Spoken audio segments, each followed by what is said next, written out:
I saved my grandson's life at my son's wedding. The bride didn't know he was severely allergic to shrimp. Or maybe she did, because under the table I found her handwritten note. Add shrimp to the child's serving. My grandson Leo is 7 years old. One piece of shrimp could kill him in minutes. And someone at that wedding wanted exactly that to happen. Let me tell you how I knew. How a grandmother's instinct saved a child's life and exposed a killer hiding behind a wedding veil.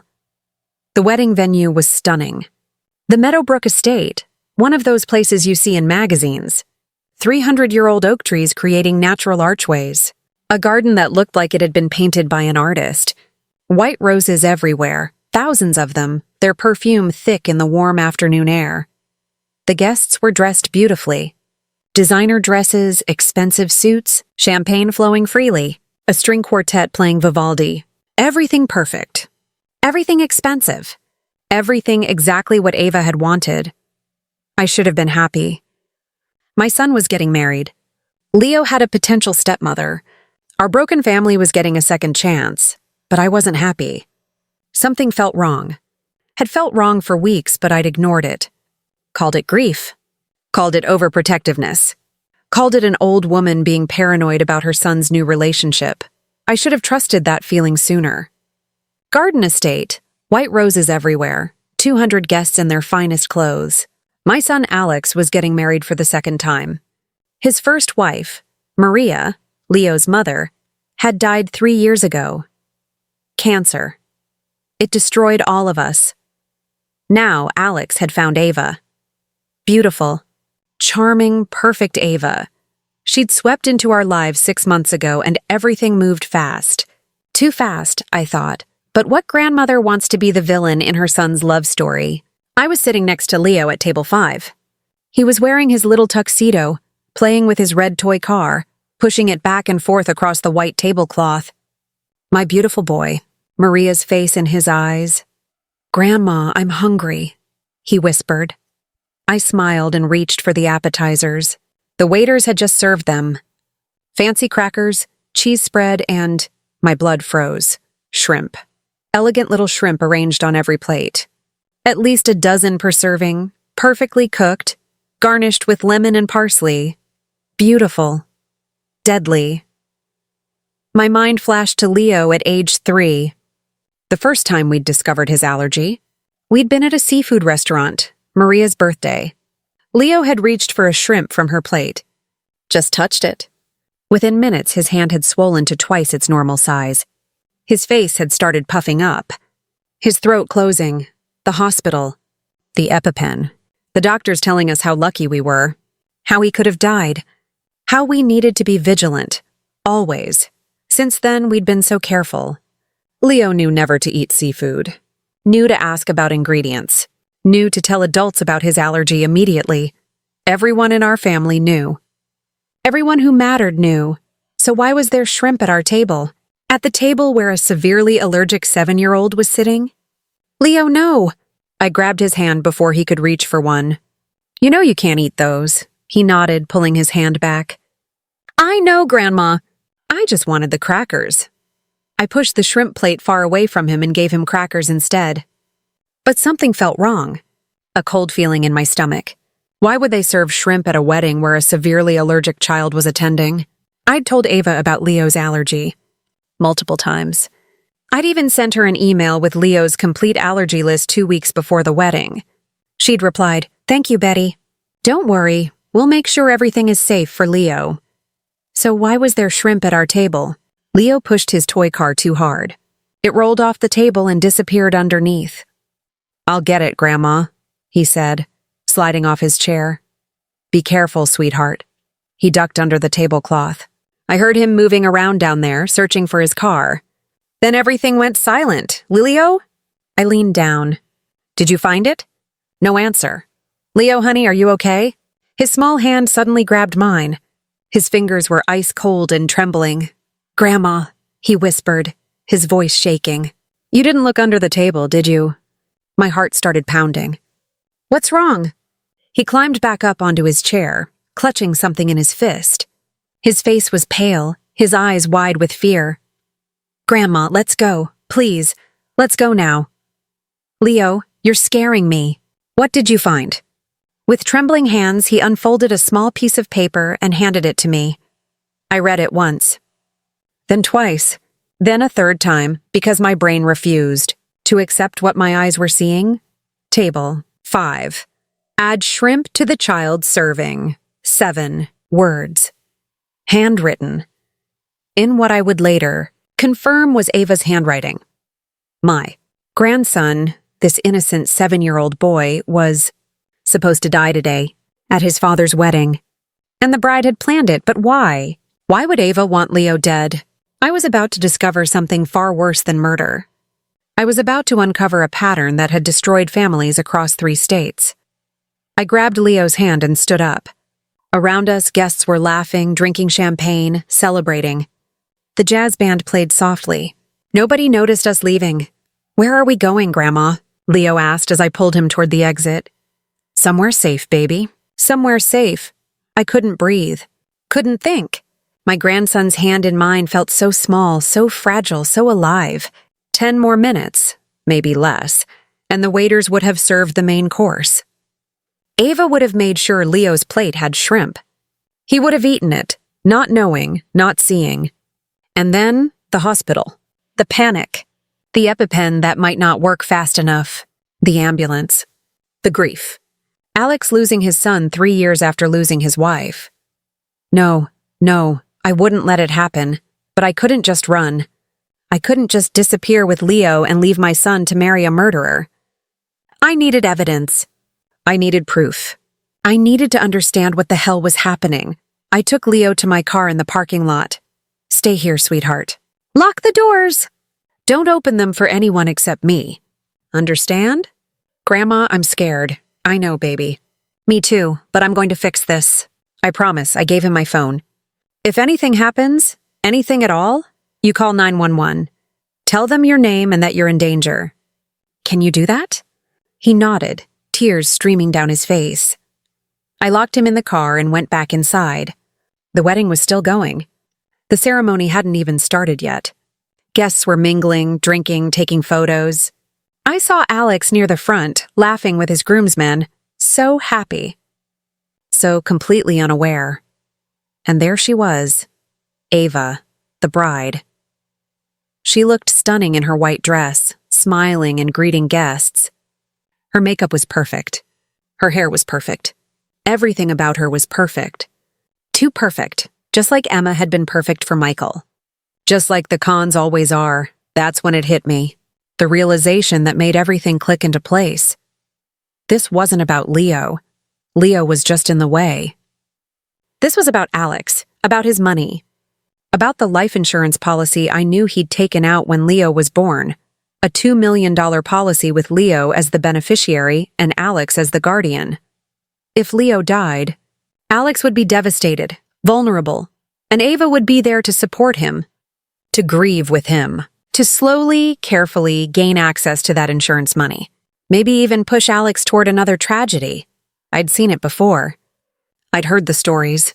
Women, sometimes men, who marry grieving widowers, who target vulnerable families, who kill the children to access the money, but I needed proof. Real proof. The note wasn't enough. Any lawyer could argue it was a mistake, a misunderstanding, someone else's handwriting. I needed more. I found Ava's bridal suite, a small room off the main hall where she'd been getting ready. The door was unlocked. Inside, I found her purse on the vanity. My hands were shaking as I opened it. Wallet, makeup, phone, her phone. It was unlocked. She'd been using it recently and hadn't locked it again. I opened her messages. What I found in those messages didn't just confirm my worst fears. It revealed a conspiracy so calculated, so evil, that I almost couldn't believe human beings were capable of it. The messages were between Ava and someone named DD. Everything ready for today? Ava. Yes. Table 5, shrimp in the kids' food. Alex will be devastated. Perfect timing for the next phase. D. Good. Remember Chicago? Same playbook. Tragedy, grief, access, transfer. You've done this before, you'll do it again. Ava. This one's easier. The kid's allergy is documented. It'll look like an accident. Tragic wedding day disaster. No one will suspect anything. How much is the policy? Ava, $2 million. Plus Alex's business assets, around $3 million more. Total take $5 million within a year. D, and the mother-in-law? Ava, Betty? She's old, fragile. Heart condition. She'll probably die from the grief of losing her grandson. If not, we'll help her along. My vision blurred. I had to grab the vanity to stay standing. They weren't just planning to kill Leo. They were planning to kill me too. I kept scrolling, screenshotting everything. The messages went back months. Before Ava had even met Alex. This wasn't a romance. This was a business transaction. And we were the product. But there was more. Messages about Chicago and Portland. Names I didn't recognize. David, James, Peter, amounts of money. Methods of killing. Insurance policies. Grieving widowers who'd been targeted, destroyed, left with nothing. Ava had done this before. Multiple times. And D, whoever that was her partner. I found photos in her phone. Ava with different men, different cities, different names written under each photo. Emily in Seattle, Ella in Portland, Emmeline in Chicago. My Ava was all of them. I was still photographing the evidence when I heard footsteps in the hallway. Ava? You in there? A woman's voice, older, authoritative. I quickly locked Ava's phone and put it back in her purse. But I couldn't hide. There was nowhere to go. The door opened. A woman in her 50s walked in. Elegant, well-dressed, with cold eyes that assessed me immediately. Who are you? She demanded. Betty, I said, trying to keep my voice steady. I'm Alex's mother. I was just, you're Betty. Her expression changed. Not to friendliness, but to something calculating. Ava's mentioned you. And then I knew. This was Dee, the partner. The one who'd helped Ava plan my grandson's murder. I'm Diana, she said, extending her hand. Ava's mother. I didn't take her hand. I couldn't. I was standing face to face with a woman who'd helped plan the murder of a 7-year-old child. My grandson. I need to go, I said, moving toward the door. Diana stepped in front of me. Wait, I want to talk to you about something. About Leo. My blood ran cold. What about Leo? Ava mentioned his allergy. Such a terrible thing, food allergies. So dangerous, especially for children. Her voice was sympathetic, but her eyes were dead. I hope the caterers are being careful today. It would be tragic if something happened. She was threatening me. Directly. To my face. If anything happens to my grandson, I said, my voice shaking with rage, I will destroy you. Both of you, Diana's smile widened. She was enjoying this. The threat. The power. The knowledge that she'd caught me snooping. You're a brave woman, Betty. Or a foolish one. Coming into my daughter's private room. Going through her phone. Stealing her property. She gestured to my phone where I'd been taking screenshots. That's illegal, you know. Invasion of privacy. We could press charges. Press charges? I laughed. It came out harsh, bitter. You're planning to murder a child and you're threatening me with invasion of privacy charges? Murder? Oh, Betty, you have such an active imagination. No wonder Alex says you've been difficult lately. Paranoid. Seeing threats that don't exist. She was gaslighting me. Right to my face. Making me sound crazy. I have proof, I said. Messages. Photos. A pattern of previous victims. When the police see what I found, the police will see what exactly? Messages that can be explained away? A note that could have been written by anyone? An old woman's paranoid accusations against her son's beautiful bride? Diana stepped closer, her voice dropping to a whisper. Who do you think they'll believe, Betty? The elderly mother-in-law with a history of opposing this marriage? Or the grieving young widow who just wanted to give a fatherless boy a new mother? My heart sank. She was right. Without more evidence, without something undeniable, this would be he said, she said. And Ava was a professional liar. You're good at this, I said quietly. How many families have you destroyed? Enough to know how to do it right, Diana replied. and enough to know how to make an old woman with a heart condition disappear without anyone asking too many questions. Stress, Betty. It's a killer at your age, especially for someone with your documented health issues. She knew about my heart. She'd researched me, planned for me. I was supposed to die too. Not just Leo, both of us. Diana smiled. Bold words from an old woman with a heart condition. You should be careful, Betty. Stress is very dangerous at your age. She'd just threatened to kill me too. But she'd made one crucial mistake. She'd confirmed everything. Now I knew exactly what I was dealing with, and I was going to stop them. I pushed past her and walked out. My heart was racing so fast I thought it might actually give out. But I couldn't stop. I had to get Leo. I had to get proof to the police. I had to stop this wedding. I was halfway to my car when Alex found me. Mom, there you are. The ceremony's about to start. Where's Leo? I looked at my son, my beautiful boy, so happy, so in love, so completely deceived. Alex, we need to talk, now, privately. Mom, can it wait? I'm getting married in 5 minutes. No, I said firmly. It can't wait. And you're not getting married today. His smile faded. What are you talking about? Ava is trying to kill Leo. She's trying to kill me. And then she's going to destroy you and take everything you have. Alex stared at me. Mom, what the hell? I have proof. Messages on her phone. A note. A pattern of previous victims. Alex, please, you have to listen to me. You went through Ava's phone? His voice rose. Mom, what is wrong with you? First you disappear with Leo. Now you're making insane accusations. She has shrimp in Leo's food, Alex. She knows he's deathly allergic. She planned it. There's a note that says, add shrimp to the child's serving. I found it under our table. That's ridiculous. Ava loves Leo. She would never... Look at this. I showed him my phone. The screenshots I'd taken. Read it. Read what she said about you. About Leo, about killing him. Alex took my phone. His face went white as he read.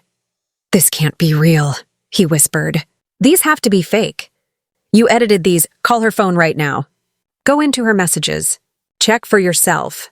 He didn't move. He just stood there, my phone in his hand, staring at the words that were destroying his world. Alex, I said gently, I know this is hard. I know you love her. But that woman is not who you think she is. She's done this before. Multiple times. To other men like you. And if we don't stop her right now, Leo will die today. Where is Leo? He asked quietly. In my car, safe, locked inside. I need to see him. Alex. Mom, I need to see my son. Now. We walked to my car. Leo was still inside, playing with his toy car, trying to be brave. When he saw Alex, his face crumpled and he started crying. Alex opened the door and pulled Leo into his arms. Daddy, there was a note, Leo sobbed. A note about shrimp. Grandma saved me. Alex held his son and looked at me over Leo's head. And in that moment, I saw belief finally dawn in his eyes. Call the police, he said. Right now. But the police weren't our only problem, because Diana and Ava had realized we knew, and they were already making their move. I dialed 911. I need police at the Meadowbrook estate. There's been an attempted murder. A child's life is in danger. That's when we heard the screaming. It was coming from the wedding venue. Chaos, shouting, the sound of things crashing. Alex handed Leo to me. Stay with him. Don't move. Alex, no. But he was already running back toward the building. I held Leo tight and watched through the car window. Guests were streaming out of the venue, panicked, running. The beautiful wedding had turned into a disaster. A police siren wailed in the distance. Getting closer, then I saw her, Ava, still in her wedding dress but running toward the parking lot. Diana was with her, pulling her along. They were heading for a black Mercedes parked near the exit. They were trying to escape. No, I whispered. No, you don't. I locked Leo in the car again. Stay down, baby. Don't look up. Don't move until I come back. Grandma, no. But I was already moving, running. My old legs carrying me faster than they had in years. Pure adrenaline. Pure rage. I reached their car just as Diana was opening the driver's door. "Stop!" I shouted. "Police are coming!" "You're not going anywhere." Ava turned to look at me. Her perfect face was twisted with fury. "You stupid old woman! You've ruined everything. You tried to murder my grandson. He was in the way," she screamed. "Just like you're in the way. Just like everyone is always in the way." Diana tried to push past me, but I grabbed her arm. "You're not leaving." She shoved me hard. I fell backward, hitting the pavement. Pain exploded through my hip and shoulder. "Grandma!" Leo's voice screaming from the car. Ava and Diana got into their Mercedes. The engine roared to life, but then Alex was there. He'd run from the building, and now he stood directly in front of their car, blocking their escape. "Move!" Ava screamed at him. "Alex, move! You tried to kill my son," he said. His voice was cold, dead. "Did you ever love me? Was any of it real?" "Of course not." Ava laughed. "It was a horrible sound. You were just a paycheck, a target, and you were so easy. Pathetic grieving widower, so desperate for love.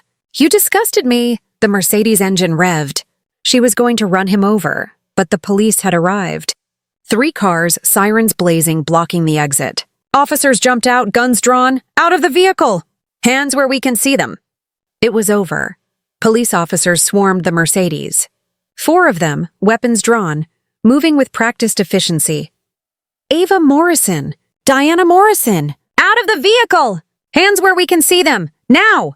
Ava's hands gripped the steering wheel. For a moment, I thought she might actually try to run them over, try to ram through the police cars blocking the exit. Her face was twisted with rage and desperation. "Don't even think about it," one of the officers shouted. Out of the car. Last warning. Diana opened her door first, stepped out slowly, hands raised, calm, calculating even now, assessing her options, looking for an escape route that didn't exist. "This is a misunderstanding," she said smoothly. "I'm Diana Morrison. This is my daughter's wedding day. Whatever this woman," she gestured at me, "has told you, she's confused. Possibly senile. She's been making wild accusations. Ma'am, we have a warrant for your arrest. Multiple counts of conspiracy to commit murder, fraud, extortion. You have the right to remain silent." Ava finally got out of the car. She was crying now, perfect tears streaming down her perfect face. Her wedding dress was wrinkled, the hem dirty from running. She looked like a victim. She looked innocent. "Alex!" she called out. "Alex, please! I don't understand what's happening. Your mother, she's saying terrible things, making up lies. Alex, please tell them this is crazy." Alex stood frozen, torn. Part of him, the part that had loved her, that had believed in her, wanted to defend her. I could see it in his face, but he'd read the messages. He'd seen the evidence.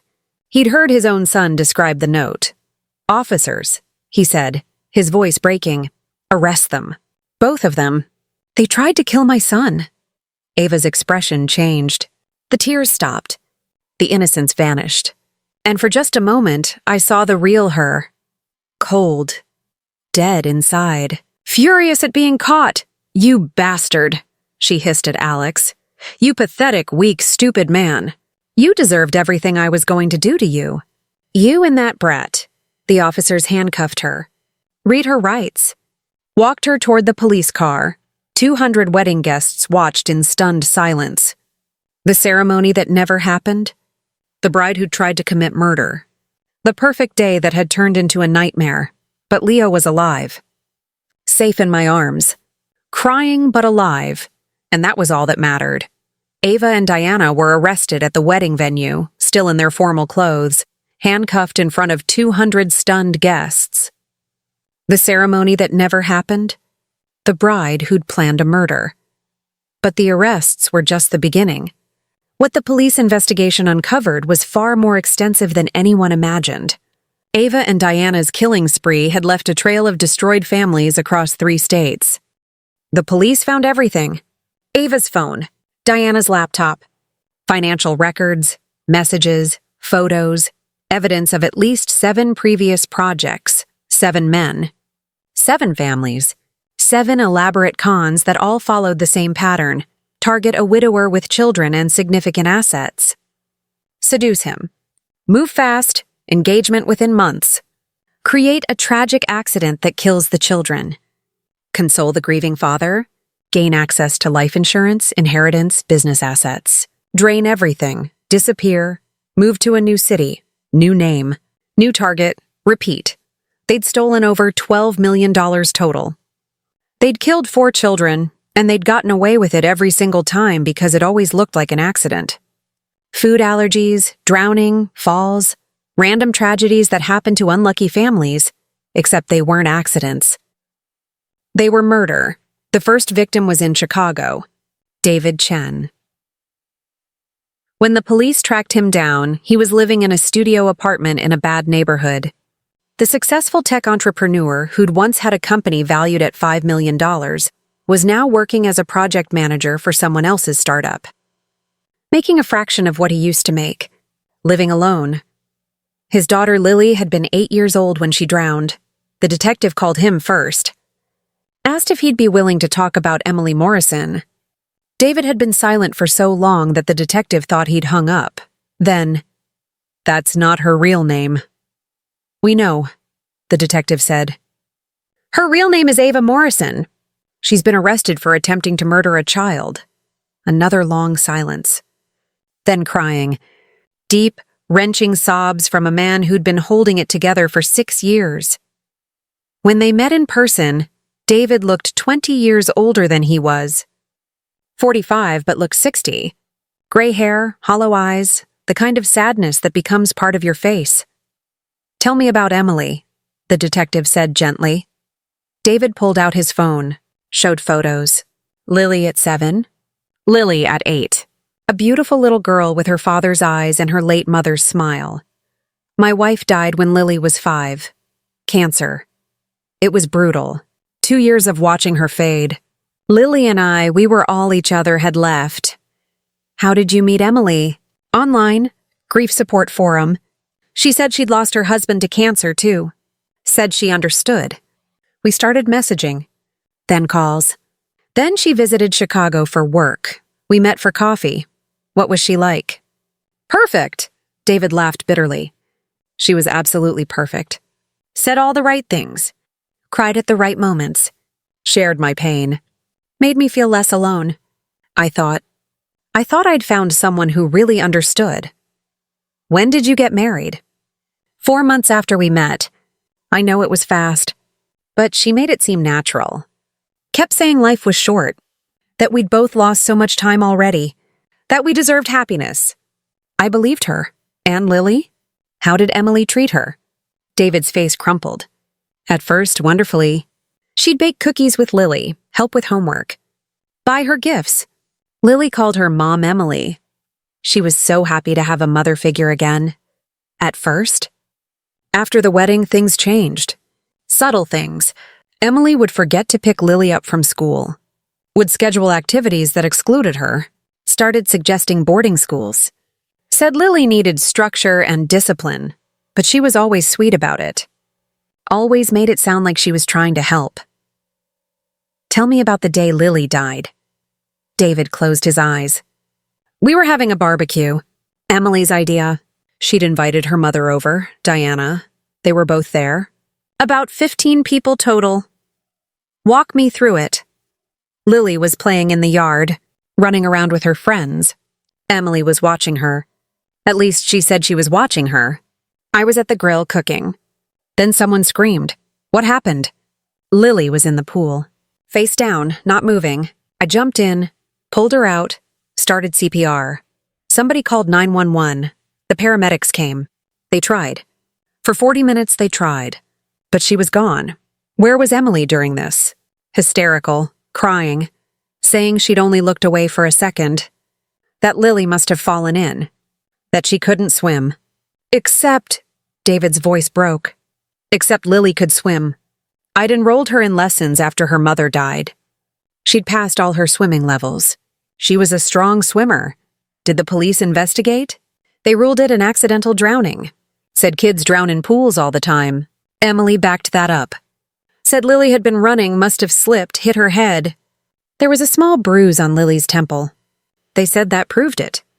But you didn't believe that. I wanted to. God, I wanted to. Because the alternative, that my wife, the woman I'd trusted with my daughter, had murdered her, it was too horrible. So I believed the police, believed Emily, let her comfort me through my grief. And then, 6 months later, I discovered she'd been transferring money. Lots of money. Lily had a trust fund from her mother. $2 million. Emily had gotten me to sign papers making her a co-trustee. Said it was just for organization. For helping me manage everything while I was grieving. I'd signed without really reading. And she'd emptied it. How did you find out? I got a letter from the bank. Account closed. When I asked Emily about it, she was gone. Just gone. Left a note saying she couldn't live with the pain of Lily's death. That she needed to find herself. That she'd taken some money to start over. Some money. She'd taken everything. Did you try to find her? I hired private investigators. They found nothing. The money had been moved through multiple accounts, multiple countries, untraceable. And Emily Morrison, the woman I'd married, didn't exist. Fake social security number, fake references, fake everything. I'd married a ghost, and after? David looked at the detective with dead eyes. I lost my business because I couldn't function. Lost my home because I couldn't pay the mortgage. Tried to kill myself twice because I couldn't live with the guilt. The guilt of bringing that woman into my daughter's life. Of signing papers that gave her access to Lily's money. Of not seeing that my daughter was murdered until it was too late. David, it wasn't your fault. She drowned my daughter in my pool while I was 20 feet away grilling hamburgers. And I believed it was an accident. I believed her. He laughed, a horrible sound. She killed my child and stole her inheritance, and I helped her do it. The detective showed him a photo. Recent. From Alex and Ava's almost wedding. Is this Emily? David stared at the photo. His hands started shaking. Yes, older, different hair, but yes. That's her. She tried to kill another child last week. A 7-year-old boy named Leo. His grandmother stopped her. David started crying again. Thank God. Thank God someone stopped her. Someone saw what I didn't see. At Ava's trial, David Chen testified. Told his story. Showed photos of Lily. Read her death certificate. Explained how he'd signed away her trust fund to a woman who'd murdered her. When he stepped down from the witness stand, he walked past Ava. She didn't look at him. Didn't acknowledge him. He was just another mark. Another paycheck. His daughter's life meant nothing to her. After the trial, David started a support group for parents whose children had been killed by romantic partners. He wanted other families to see the warning signs he'd missed. To prevent other Lilies from drowning while their fathers grilled hamburgers, he was still broken. Would always be broken. But he was trying to save other families from the same fate. That was his tribute to his daughter. The only tribute he could give. David Chen, a widower with an 8-year-old daughter named Lily. Ava, calling herself Emily Morrison, had married him. 3 months later, Lily drowned in their backyard pool during a family barbecue. Ava had been watching her. The death was ruled accidental. David was destroyed. Ava comforted him, managed his grief, slowly gained access to his accounts. 6 months later, she disappeared with $1.8 million. David Chen attempted suicide twice. He lost his business. Lost everything. When the police contacted him during Ava's trial, he could barely speak through his tears. I thought she loved me, he told them. I thought she loved Lily. The second victim was in Seattle. James Rodriguez, widower with twin boys, age 6. Ava, now calling herself Emmeline Morrison, married him. 4 months later, one of the twins, Marcus, died from what appeared to be a fall down the stairs. Ava had been babysitting. Accidental death. Marcus's twin brother, Julian, was so traumatized he stopped speaking for 2 years. Ava stayed long enough to access the $2.2 million life insurance policy, then disappeared. James Rodriguez lost his business, his home, and nearly his surviving son to suicide attempts of his own. He'd believed Ava was his second chance at happiness. She'd destroyed him completely. There were more. Portland, Denver, Phoenix. Different names, same pattern. Ava and Diana were professionals. They'd been doing this for over a decade, and they'd almost added Leo to their body count. The trial was national news. Black Widow mother-daughter team, the headlines called them. The courtroom was packed every day. Families of the previous victims came to testify. Grown men broke down crying as they described losing their children, losing their money, losing their ability to trust anyone ever again. Alex testified. He wore a suit, the same suit he'd planned to wear at the wedding. He sat in the witness box, hands folded, voice steady. But I could see him shaking. "Tell us how you met the defendant," the prosecutor said, gesturing to Ava. "Online, a dating app for widows and widowers. Her profile said she'd lost her husband to cancer, that she understood grief, that she was looking for someone who understood loss. And how long before you proposed? 3 months? I know it seems fast. But she was perfect. She said all the right things. Understood when I needed space. Bonded with Leo. Made me believe that happiness was possible again." "Did she know about Leo's allergy?" "Yes, I told her immediately. It's the first thing I tell anyone. Because it's life or death. She said she understood. Said she'd be careful. Said she'd help me protect him. But she didn't help you protect him, did she?" Alex's voice cracked. "No, she tried to kill him." The prosecutor showed him the note. "The one I'd found under the table. Do you recognize this handwriting?" Alex nodded. "It's Ava's. I've seen her handwriting dozens of times. Shopping lists, cards, notes. That's her writing." "And what does this note say? Add shrimp to the child serving?" Alex was crying now. "She was going to poison my son at our wedding, while I was saying my vows. While everyone was celebrating, she was going to murder Leo." Ava sat at the defense table, expressionless. No tears. No remorse. Nothing. "Mr. Richardson, after your son was saved, did you discover anything else about the defendant?" "Yes, the police investigation found evidence that she'd done this before. Multiple times. To other men. Other children." His voice dropped to a whisper. "She was a serial killer. And I almost married her." "No further questions," I testified next. The prosecutor asked me to describe finding the note. Reading the messages, confronting Diana, saving Leo. But then Ava's defense attorney stood up. Young, aggressive, expensive. "Mrs. Richardson, you claim you found this note under the table. But how do we know you didn't write it yourself?" "Excuse me? You've opposed this marriage from the beginning, haven't you? You didn't want your son to remarry. You didn't want your grandson to have a new mother. That's not true. You've been described by multiple witnesses as overprotective and interfering. Is it possible that you fabricated this evidence to stop a wedding you didn't want to happen?" I stared at him. "Are you seriously suggesting that I would write a note threatening to kill my own grandson just to stop a wedding? I'm suggesting that you're a woman who desperately wanted to maintain control over her son's life. And when he chose a new partner, you panicked. You went to extreme lengths. Objection!" The prosecutor was on his feet. "Badgering the witness. Mrs. Richardson's character isn't on trial here. Sustained. Move on, counselor?" But the damage was done. The defense had planted doubt. Made me look crazy, controlling, willing to lie. Except they couldn't explain the phone messages. The previous victims. The pattern of dead children and stolen money stretching back a decade. Those weren't lies. Those were evidence, and the jury saw it. He described meeting Ava, falling in love, planning a future. He described the moment he realized it was all a lie. He described holding his son and knowing how close he'd come to losing him. I testified too. I described finding the note. Reading the messages, confronting Diana, saving Leo. Ava showed no remorse. Even during sentencing, she was cold. Defiant. "Those men were weak," she said. "Those children were in the way.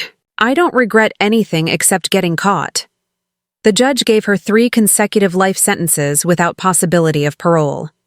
Diana got the same. They would die in prison, and the world would be safer for it. But the damage they'd done didn't end with prison. The real destruction was in the families they'd shattered. And Leo, my sweet Leo, would carry the scars of that day for the rest of his life. Leo was in therapy for 2 years. The first 6 months were the hardest.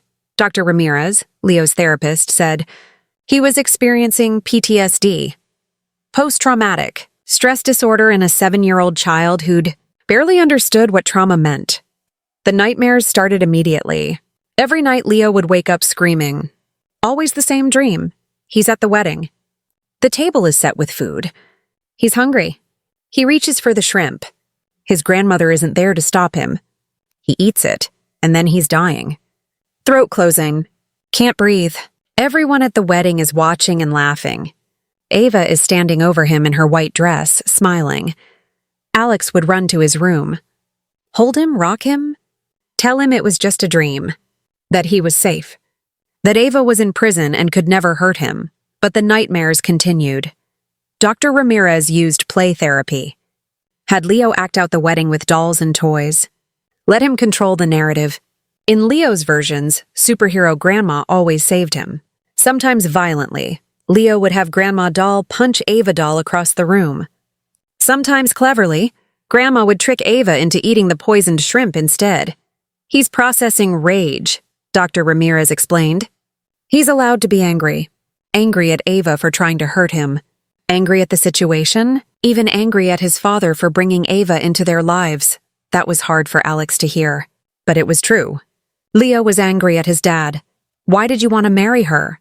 Leo asked one night during a particularly bad episode. Didn't you love Mommy? Of course I loved Mommy, Alex said, his voice breaking. I'll always love her.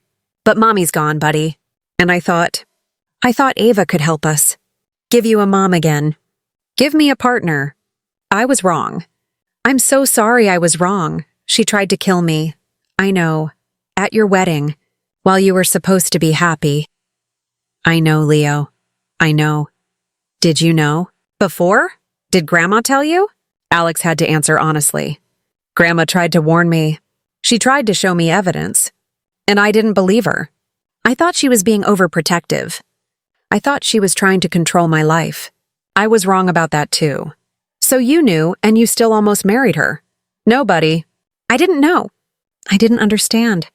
I didn't believe it was real until I saw you in Grandma's car. Crying, scared. Until I read the messages on Ava's phone. That's when I knew. That's when I believed. But by then I was almost dead. There it was. The truth Leo had been circling for months. If his father had believed faster, listened sooner, trusted his own mother's instinct, Leo wouldn't have come so close to dying. Yes, Alex said quietly. By then you were almost dead, and that's something I have to live with. The fact that I almost lost you because I was too stupid, too desperate, too blind to see the truth. I failed you, Leo. Your grandmother saved you because I couldn't, Leo cried. Alex cried. They held each other and grieved for the innocence Leo had lost that day. Dr. Ramirez also worked on food anxiety. Leo had developed a phobia of eating anything he didn't prepare himself. At restaurants, he would interrogate waiters about ingredients. At friends' houses, he wouldn't eat. At school, he'd only eat food I or Alex had packed. He's afraid of being poisoned, Dr. Ramirez explained. Not just by shrimp. By anything. The trauma has generalized. He associates food with death now. We worked on it slowly. Exposure therapy. Starting with safe foods in safe places. I'd cook in front of Leo. Let him see every ingredient. He'd watch me prepare his meals. Gradually, he started trusting again. But restaurants were hard. Even now, at 13, Leo asks about ingredients. Checks labels. Keeps his EpiPen visible at all times. The fear never fully goes away. The social impact was significant too. Leo stopped going to birthday parties for a year. Too risky. What if there was cake with almond flour? What if someone cross-contaminated something? He became isolated. Lost friends who didn't understand why he was being weird about food. Developed anxiety about social situations in general. Will he ever be normal again? Alex asked Dr. Ramirez during one of their parent consultations. Define normal, she replied. Leo experienced a trauma. That changes you. He'll never be the same boy he was before that wedding. But he can be a healthy boy, a happy boy, a boy who understands that what happened wasn't his fault and doesn't have to define his whole life. How long will that take? Years, maybe forever. Trauma doesn't follow a timeline, Mr. Richardson, but Leo is resilient. He has a father who loves him, a grandmother who saved him, and a support system that's helping him heal. That's more than many trauma survivors have. By year 2, Leo was improving. The nightmares decreased. The food anxiety lessened. He started making friends again, carefully, slowly, but making progress. He also started asking questions. About Ava, about the other victims, about why people do evil things. Was Ava born bad? He asked me once. I don't know, sweetheart. Some people believe evil is learned. Some people think it's chosen. I think Ava chose to hurt people for money. Chose it over and over for years. Could she have chosen to be good? Maybe, if she'd wanted to. But she didn't want to. She liked what she was doing. She liked the money and the control and the power. That's scary. Yes, it is. But Leo, for every one person like Ava, there are thousands of good people. People who would never hurt a child. People who protect and love and help. Don't let Ava make you think the whole world is dangerous. But it is dangerous, Grandma. You said so yourself. You said there are more Avas out there. You started that whole website for people who got hurt by women like her. He was right. I had started that support group. And I did believe there were more predators out there. You're right, I admitted. The world has dangerous people in it. But it also has people like your grandma, people like your dad, people like Dr. Ramirez and Detective Morrison, and all the police officers who arrested Ava. Good people who fight the dangerous people. And that's what you get to choose, Leo. When you grow up, you get to choose which kind of person you want to be. I want to be like you, Grandma. I want to save people. That's when I knew he was going to be okay. Not unchanged, not unmarked by trauma, but okay. He had nightmares. He'd wake up screaming about tables and shrimp and women in white dresses. He was afraid of weddings, afraid of meeting new people, afraid his daddy would marry someone else who would try to hurt him. Alex was broken in a different way. He blamed himself for not seeing it, for being so desperate for companionship that he'd endangered his son. He stopped dating completely, stopped trusting, stopped believing that good people existed. I'm done, Mom, he told me one night, 6 months after the trial. I can't do this again. I can't risk Leo's life for my own happiness. You didn't risk his life, I said firmly. Ava was a professional predator. She fooled everyone. The police, her previous victims, even me at first. You're not responsible for what she did. But I should have seen it. The signs must have been there. There were no signs. That's the point. She was perfect because that's what she'd practiced being. She'd spent years perfecting the con. I was going to marry her. Mom, I was hours away from making her Leo's stepmother. Legally, permanently. If you hadn't found that note... His voice broke. I held my son and let him cry. 52 years old, and he cried like a child in my arms. Because that's what trauma does. It strips away all the years, all the defenses, and leaves you raw and broken. But we healed. Slowly. Painfully. Together. Leo started smiling again. Started playing with friends. Started believing that not all strangers were dangerous. Alex started rebuilding his life. Not dating. He wasn't ready for that, might never be ready, but living. Being present for Leo, being grateful for what he still had. And me? I learned that grandmother's instinct is real. That sometimes the crazy, paranoid, overprotective grandmother is actually the hero. That trusting your gut can save lives. I also learned that evil doesn't always look like a villain. Sometimes it looks like a beautiful bride. Sometimes it smiles and says all the right things. Sometimes it sits at your dinner table and plans your murder while serving you champagne. 3 years later, something happened that brought it all back. Something that proved the nightmare wasn't quite over yet. Leo was 10 now. Doing well in school. Still in therapy, but managing. Alex had finally started dating someone. Carefully, slowly, with background checks and therapy and constant communication. Her name was Sarah. She was a teacher. A widow herself, with no criminal record and impeccable references. She was kind, real, imperfect in all the right ways. They'd been dating for 8 months when Sarah came to Sunday dinner at my house. Leo liked her. That was the most important thing. He'd been wary at first, terrified actually, but Sarah had been patient. She'd never pushed, never tried to replace his mother, never made promises she couldn't keep. We were eating dessert when my phone rang, the detective who'd worked Ava's case. Detective Morrison. No relation, thank God. Betty, he said. I need to tell you something. Ava died in prison yesterday. I felt strange. Not happy, not sad, just empty. How? Another inmate. Stabbed her in the yard. Apparently even criminals don't like child killers. And Diana? Still alive. Protective custody now. But Betty, that's not why I'm calling. Before Ava died, she asked to speak to me. She told me something. Something I thought you should know. My stomach dropped. What? There were more. More victims than we found. More families.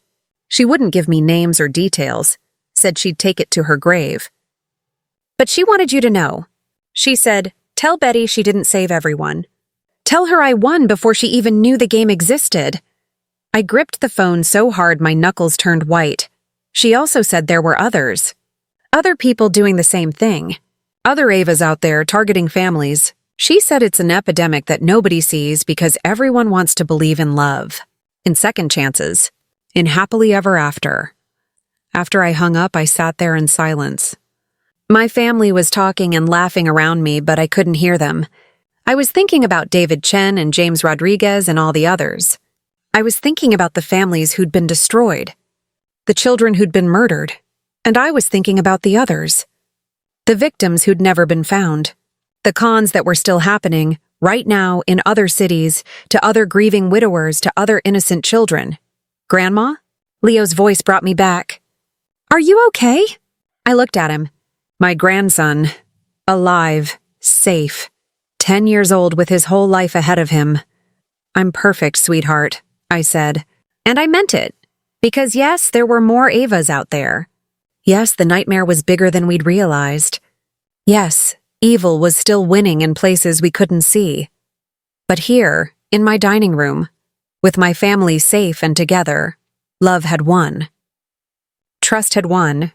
A grandmother's instinct had won, and sometimes that has to be enough. But I never forgot what Detective Morrison told me. And I never stopped watching. Because now I knew the truth. Monsters don't always hide in the dark. Sometimes they wear wedding dresses. Sometimes they smile and say, I love you, and plan your murder. And someone needs to watch for them. That someone is me. After Ava's death, I started something. A small online support group for people who'd been targeted by romance scams. Widows and widowers who'd nearly lost everything to predators like Ava. Parents who'd almost lost their children. It started with just 5 people. Now we have over 2,000 members across the country. We share stories. Warning signs. Red flags that we all missed the first time, like Jennifer, whose new boyfriend seemed perfect until she noticed he was asking detailed questions about her daughter's medical history. Turns out he was researching how to fake an accident. We caught him before anything happened, like Marcus, a widower who started dating a woman who seemed overly interested in his son's peanut allergy. She kept suggesting restaurants that served peanut dishes. Kept forgetting to check ingredients. Marcus's mother, smart woman, noticed the pattern. Contacted us. We helped him investigate.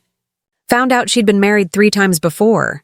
All 3 husbands had lost children in tragic accidents. All 3 had life insurance policies. She's in prison now. Like Sarah, not the Sarah my son married, different Sarah, who noticed her new fiancé was isolating her from her teenage daughter. Making the girl feel unwelcome. Suggesting boarding schools.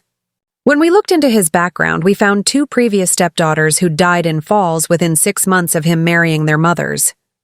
Both mothers had committed suicide within a year after. Sarah got out. Saved herself and her daughter. The stories are endless, horrifying, and they keep coming. Every week, new members join the group. New stories of almost tragedies and actual tragedies. New warnings about predators we hadn't identified yet, like Michael from Denver. His story hit particularly close to home. Michael was a widower with twin daughters, age 9. Met a woman online, someone named Clara who seemed wonderful, loving, great with kids.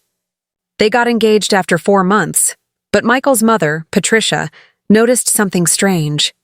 Clara kept having private conversations with the girls, asking about their inheritance from their late mother, asking about trust funds and college savings, always framing it as making sure they're taken care of. Patricia found it odd. Why was a new stepmother so focused on the girls' money? She reached out to our support group, shared Clara's photo and information. Within hours, we'd identified her.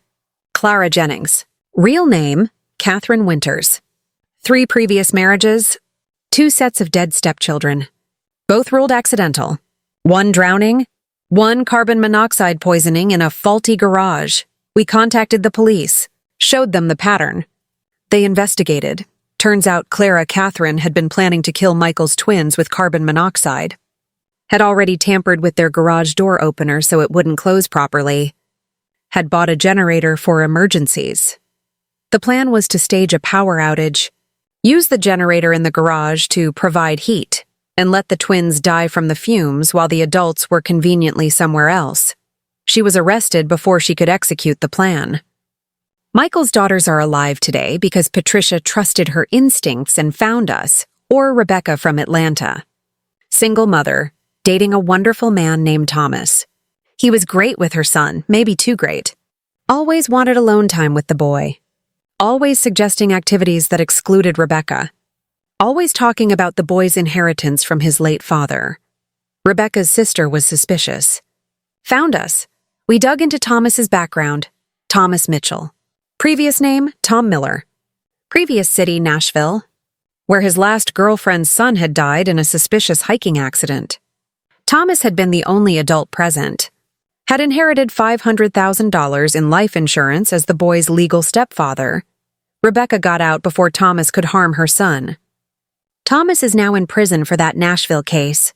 Turned out new evidence proved it wasn't an accident. Then there's Patricia from Boston. Elderly woman whose son was dating someone named Melissa. Beautiful, charming, perfect. But Melissa kept asking about Patricia's health. Kept suggesting she update her will. Kept mentioning how expensive nursing homes were, and maybe it would be better if Patricia just stayed home with help. The help Melissa suggested? A friend of hers. Someone who'd take good care of Patricia. Patricia's daughter smelled a rat. Contacted us. We investigated. Found that Melissa's friend had worked in 3 different nursing homes where elderly patients had died mysteriously. Always patients with significant assets.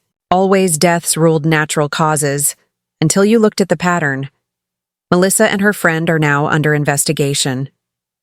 Patricia is alive and well, having moved in with her daughter and away from Melissa's reach. The patterns are always similar. Target vulnerable people. Single parents. Elderly folks. Newly widowed individuals. Build trust rapidly. Move fast before the target can think clearly.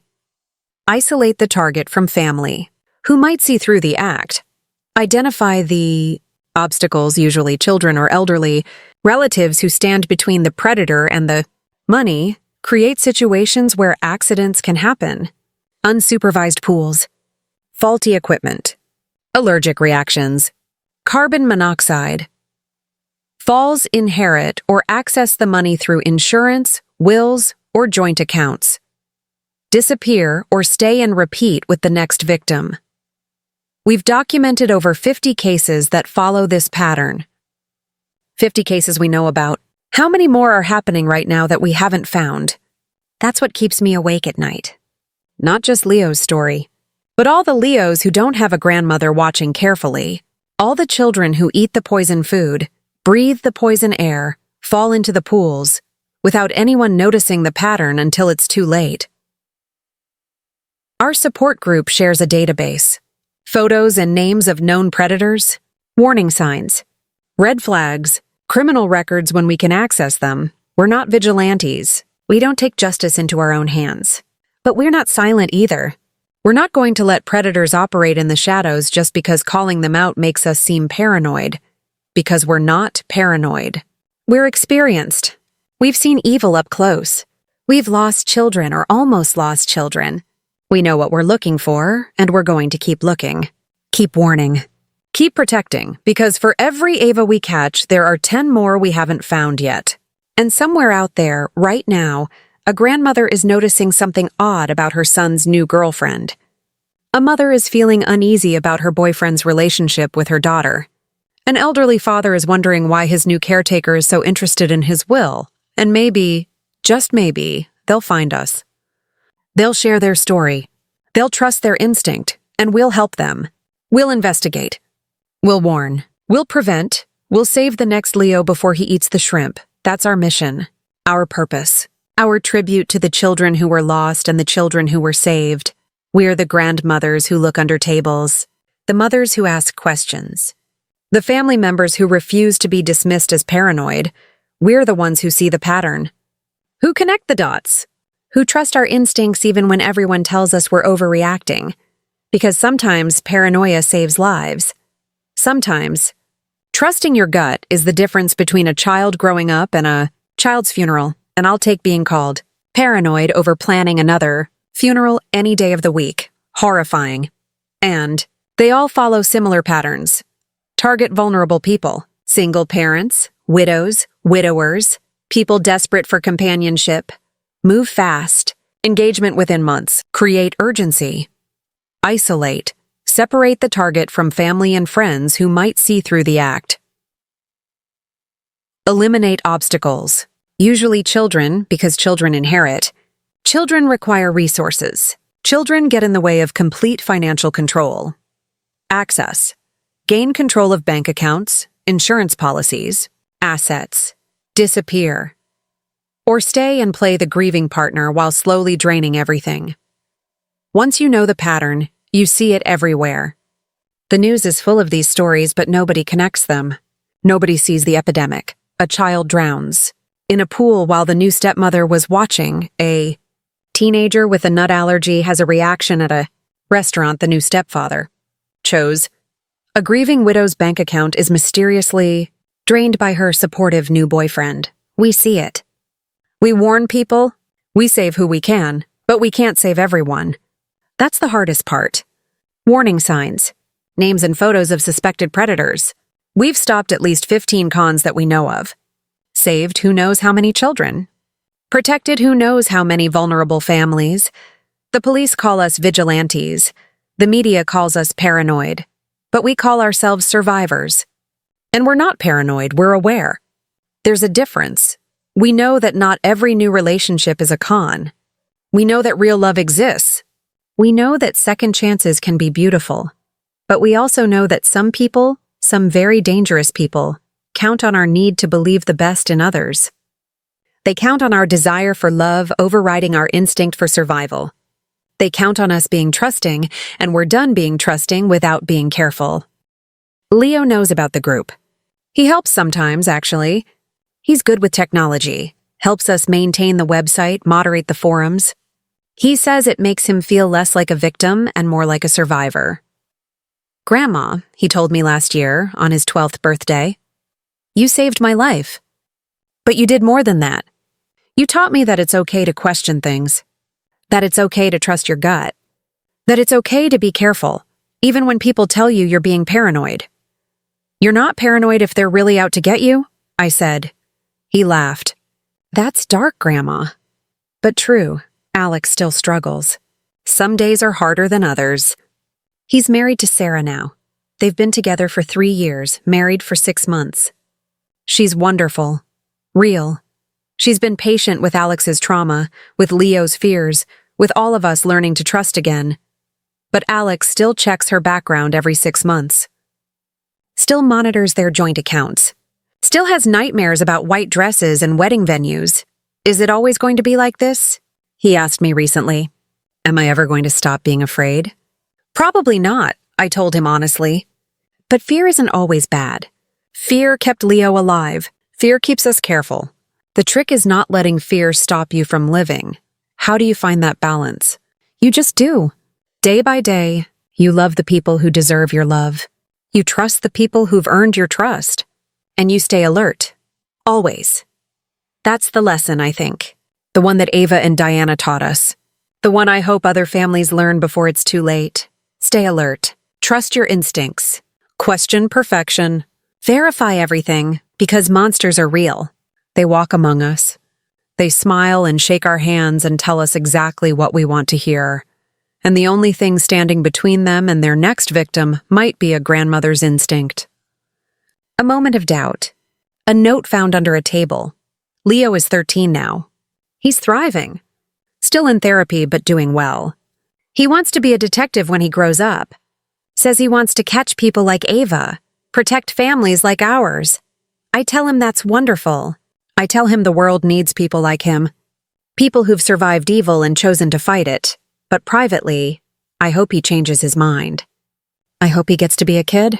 I hope he gets to grow up without the weight of that day haunting every moment, because I carry that weight for all of us. I'm the one who found the note. I'm the one who knew. I'm the one who saved him. And I'm the one who has to live with the knowledge of how close we came.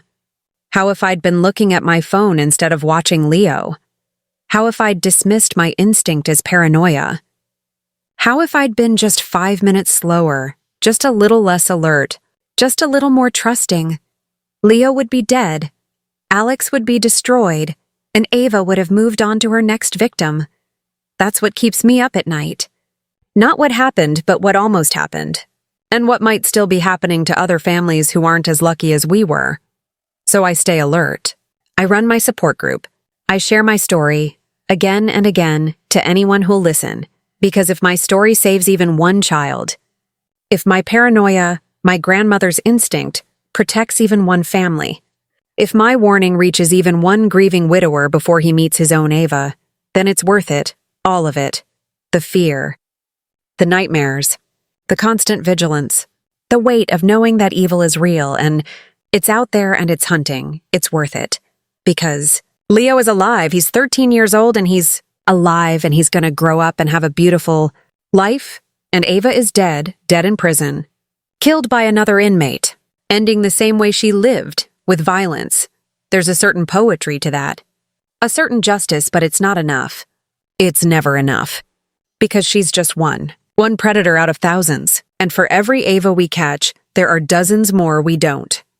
That's the truth that nobody wants to hear. That's the reality that people call paranoia. But I know better. I've seen the monster. I've looked her in the eyes. I've watched her smile and plan a child's murder. So yes, I'm paranoid. Yes, I'm vigilant. Yes, I question everything and trust carefully and stay alert. Because love isn't blind. Love is supposed to see clearly. Love is supposed to protect. Love is supposed to keep our children safe.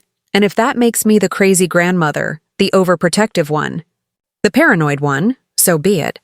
I'd rather be paranoid and have Leo alive than trusting and have him dead. That's the lesson of the note under the table. That's what Ava taught us, even though she never meant to teach us anything. Trust your instincts.